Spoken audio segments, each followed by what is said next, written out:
In light of the recent crime trend that has spread throughout the United States, the El Segundo Police Department has decided to attack the problem head-on.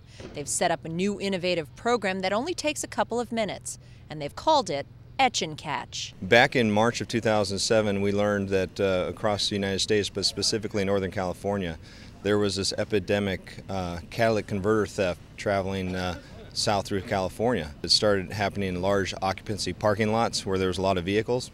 And March 2007 is when we had our first case over in the Mattel parking lot. We've had a big problem with catalytic converter theft a lot. In December, we had 9 of them in one day.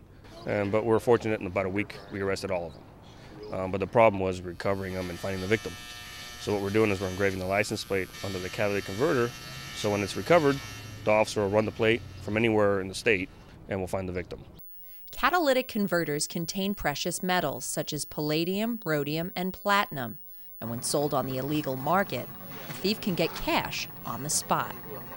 I got a call from the El Segundo Police Department. They asked me if I'd be interested in specifically identifying my catalytic converter on my Toyota 4Runner. The reason for that is it was stolen and then subsequently recovered by the El Segundo Police Department the same day, actually within 3 hours. I came home from a run on a Monday morning and an officer was at my door and said that my catalytic converter had been stolen.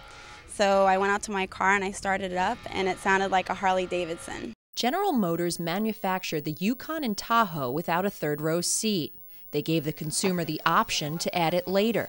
To criminals, that option is cause for crime and a way to make money off of unsuspecting buyers. I'd say about a month and a half ago, I had my third row seat stolen from my vehicle at about 4:30 in the morning. My truck was broken into here in El Segundo. From the noise that startled me and awoke me to by the time I got downstairs, less than, I'd say, 3.5, 4 minutes. These people got their items back. They credit luck and some pretty handy police work, but you may not be so fortunate. They will get caught. They'll get away with it for a few times, but it's just a matter of time.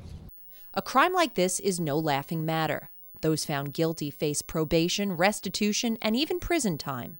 Think twice. We're going to catch you. That's why we're etching and catching. So we're going to catch you with a stolen property and prosecute you. If you don't make it here today, the police are encouraging you to find other means of marking your property. For ESC TV3, I'm Heather Armstrong.